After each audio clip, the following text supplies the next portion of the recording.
انسان کو زندگی میں مشکلات اور پریشانیاں پیش آتی رہتی ہیں.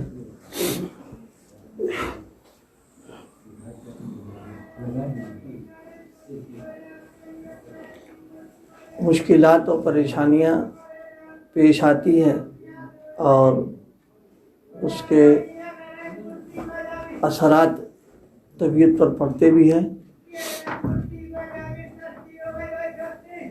ایسے موقع پر عموماً ہم لوگوں کی جو توجہ ہوتی ہے وہ ان پریشانیوں ہی کی طرف ہو جاتی ہے.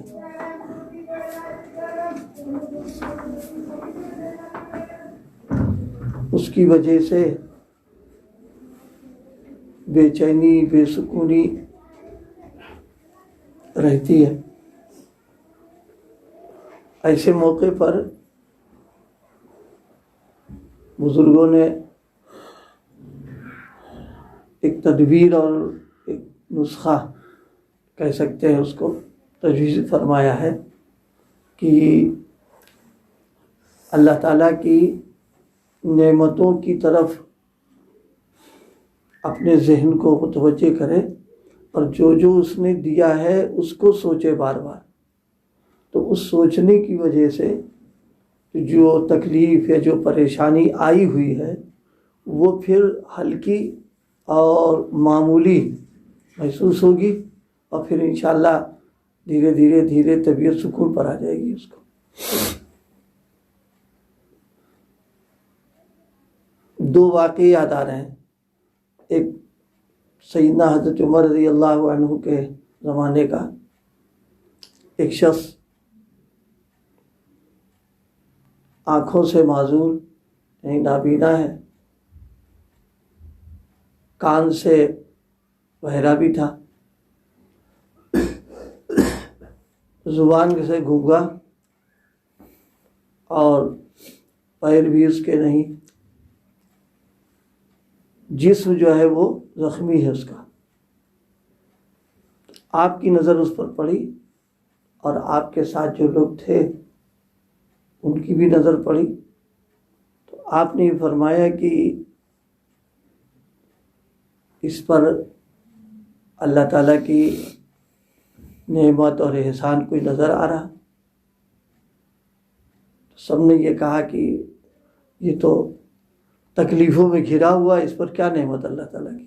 کوئی آنکھ سے دیکھ نہیں پا رہے ہیں، کان سے سن نہیں پا رہے ہیں، ہاتھ تو پیر سے چلنا نہیں، جسم پورا زخمی ہو رہا ہے اس کا.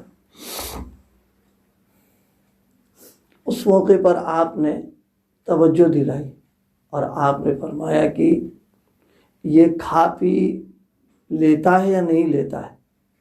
تو لوگوں نے کہا کھا بھی لیتا ہے پی بھی لیتا ہے. تو فرمایا آسانی کے سہولت کے ساتھ کھا پی لینا، لقمے کا اتر جانا اور پانی کا چلا جانا یہ اللہ کی نعمت ہے نہیں اس کے لیے. پھر آپ نے پوچھا کہ پیشاب پاخانہ آسانی سے ہو جاتا ہے؟ کہا کہ ہاں، پیشاب کا ہو جانا اور پاخانے کا ہو جانا فرمایا یہ بھی اللہ کی نعمت ہے. اس لیے کہ پیشاب اگر بند ہو جائے تو بالکل جان خطرے میں ہو جاتی ہے، یا فضلہ جو تیار وہ نکل نہیں پا رہا تو بھی خطرہ رہتا ہے. تو فرمایا اللہ کی نعمت اس کے لیے یہ بھی ہے. پھر فرمایا یہ جو سانس لے رہا ہے سہولت سے لے پا رہا کہ نہیں لے پا رہا؟ کہا کہ ہاں سانس بھی سہولت سے لے رہا. یہ ان چیزوں پر توجہ جب دلائی تو جو ساتھ میں آپ کے لوگ تھے ان کو احساس ہوا کہ اللہ کی اس پر بھی اللہ کی نعمتیں اور بڑی بڑی نعمتیں اللہ کی اس کے ساتھ لگی. تو آدمی اس طریقے اگر سوچے تو سوچنے کے بعد میں وہ جو آئی ہوئی پریشانی ہے وہ پریشانی ہے اور اس کی جو تکلیف ہے اس کے اندر تخفیف ہو جائے گی، وہ ہلکا پڑ جائے گا آدمی، اور پھر دھیرے سوچتا رہے گا تو پھر اس تکلیفوں کا برداشت کرنا آسان پڑ جاتا ہے. آج کل ہم لوگوں کا معاملہ ہے کہ کوئی تکلیف ہو کوئی پریشانی آ گئی تو پریشانی تو ایک ہی دو ہے لیکن اسی کی طرف ساری توجہ ہماری چلی جاتی ہے، اور جو اللہ کی دی ہوئی نعمتیں ہیں اس کو بالکل ایک دم ہم بھول جاتے ہیں۔ یہ نہیں، بزرگوں نے اس کا طریقہ یہی بتایا کہ جو تکلیف اور پریشانی آئی ہوئی ہے اس کو ہلکا کرنے کے لیے اور اللہ تعالیٰ کی طرف شکر گزاری اور احسان شناسی کی کیفیت پیدا کرنے کا طریقہ یہی ہے کہ ایسے موقعوں پر نعمتوں کا سوچنا۔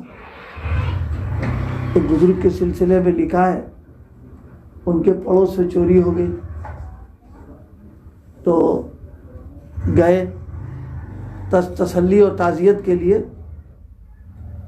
تو وہ پڑوسی بہرحال ان کا تھا، تو اس سے پوچھا کیا حال ہے؟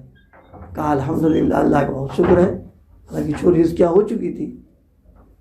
تو حضرت ان کے ساتھ جو اور لوگ بھی گئے تو ان کو بڑی حیرت ہوئی، اس کو چوری ہو گئی، نقصان ہو گیا، اور یہ پھر بھی کہہ رہا کہ اللہ کا شکر ہے۔ تو پوچھا بھائی اللہ کا شکر تم کس بات پہ کر رہے ہو؟ تو اس نے بڑی عجیب بات کہی۔ اس نے کہا سب سے پہلی بات یہ ہے کہ شکر اس پر میں ادا کر رہا ہوں کہ اللہ پاک نے مجھے چور نہیں بنایا، چور اس کو بنایا اللہ نے۔ یہ ایک سوچنے کا انداز کہ چوری کا جو گناہ ہے اور اس کی وجہ سے وہ چور ہے، اللہ پاک کا کرم ہے کہ اللہ نے مجھ کو بچایا اور اس کو چور بنایا۔ دوسری بات کیا ہے؟ دوسری سب سے بڑی بات یہ ہے جو مال میرا گیا ہے، میرا دل اس کے ساتھ اٹکا ہوا نہیں ہے، میرا دل اللہ کے ساتھ پہ لگا ہوا ہے۔ یہ ایک بہت بڑی چیز ہے سوچنے کی۔ آدمی بظاہر مال دولت روپیہ پیسہ بعضوں کے پاس ہوتا ہے اور دل جو ہے ان کا اللہ کے ساتھ میں ہے، یعنی آ جائے تو ٹھیک اور چلا جائے کوئی فکر ہی نہیں۔ سیدنا شیخ عبد القادر جیلانی پیران پیر حضرت کے واقعات میں لکھا ہوا، ایک مرتبہ اطلاع آئی کہ وہ مال وال آ رہا تھا اور وہ ڈوب گیا، ضائع ہو گیا۔ تو تھوڑی دیر حضرت نے خاموشی اختیار کی اور اس کے بعد فرمایا الحمدللہ۔ تھوڑی دیر کے بعد پھر اطلاع آئی کہ وہ غلط تھی، مال آ رہا ہے، پھر تھوڑا خاموشی اختیار کی اور پھر الحمدللہ فرمایا۔ تو حاضرین کو تعجب ہوا کہ جب اطلاع آئی کہ مال ضائع ہو گیا تو الحمدللہ فرمایا، اور معلوم ہوا کہ آ رہا تو الحمدللہ فرمایا۔ تو پوچھا کہ کسی نے حضرت سمجھ میں نہیں آیا؟ فرمایا بات یہ ہے جب اطلاع آئی تھی مال کے جانے کی، ضائع ہونے کی، تو میں نے دل کو ٹٹولا کیفیت کیا ہو رہی اس وقت میں۔ تو دل کو جب ٹٹولا تو رضا برقضا کی کیفیت تھی کہ اللہ تعالیٰ کے فیصلے پر راضی ہے، تو میں نے الحمدللہ اس پر کہا کہ اس کے جانے کی کوئی غم نہیں، دل اللہ کے ساتھ لگا ہوا ہے ہمارا۔ اور جب ملنے کی خبر ہوئی تو پھر میں نے سوچا کہ اب دل کی کیفیت کیا ہے، تو پھر رضا برقضا کی کیفیت ہے، تو فرمایا میں نے الحمدللہ اس پر کہا۔ تو یہ چیز جو ہے، اور اس نے ایک بات کہی، کہا تیسرا اللہ کا شکر میرے اوپر یہ ہے کہ مال گیا، ایمان میرا محفوظ رہا، میں اس پر اللہ کا شکر ادا کر رہا ہوں۔ تو یہ بات جو ہے ہم سب لوگوں کے کام کی ہے کہ مزاج کے خلاف تو معاملات آتے ہی رہتے ہیں، لیکن ایسے موقع پر اللہ توفیق عطا فرما دے کہ نعمتوں کی طرف ذہن منتقل ہو جائے کہ کیا کیا نعمتیں دے رکھی ہیں، کیا کیا نعمتیں بچی ہیں، تو اس کی وجہ سے جو پریشانی آئی ہوئی ہے، یہ تو صحیح ہے کوئی مصیبت آتی تو اس کی تکلیف تو ہوتی آدمی کو ہے، لیکن اب اتنی تکلیف ہو جانا کہ بالکل احسان فراموشی پر آ جائے، شکوہ شکایت پر آ جائیں، بے صبری کا مظاہرہ ہو، اس کا طریقہ فرمائے کہ نہیں، اس کا یہ طریقہ ہے کہ آدمی ادھر توجہ کر دے کہ کیا کیا دے رکھا ہے انہوں نے۔ جب اس کو سوچے گا تو جو چیز گئی ہے وہ جانے والی چیز کم اور رہنے والی چیز جو زیادہ معلوم ہوگی۔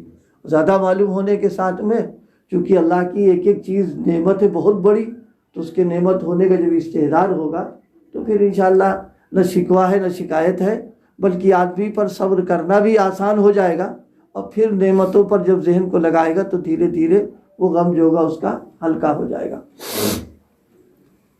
اسی لیے شریعت نے ایک تعلیم بھی دی ہے کہ کوئی پریشانی آ جائے تو انا للہ و انا الیہ راجعون پڑھ لیں، بس انا للہ و انا الیہ راجعون، یہ پڑھے گا تو انشاءاللہ اس کی برکت سے اس کا تحمل بھی آسان ہو جائے گا، اور وہ پریشانی جو ہے اس کے لیے ہلکی ہو جائے گی۔ اس کو اس کے اس آسانی سے سمجھنے کے لیے ہم سب اور ہمارے پاس جو ہے یہ امانت ہے اللہ کی۔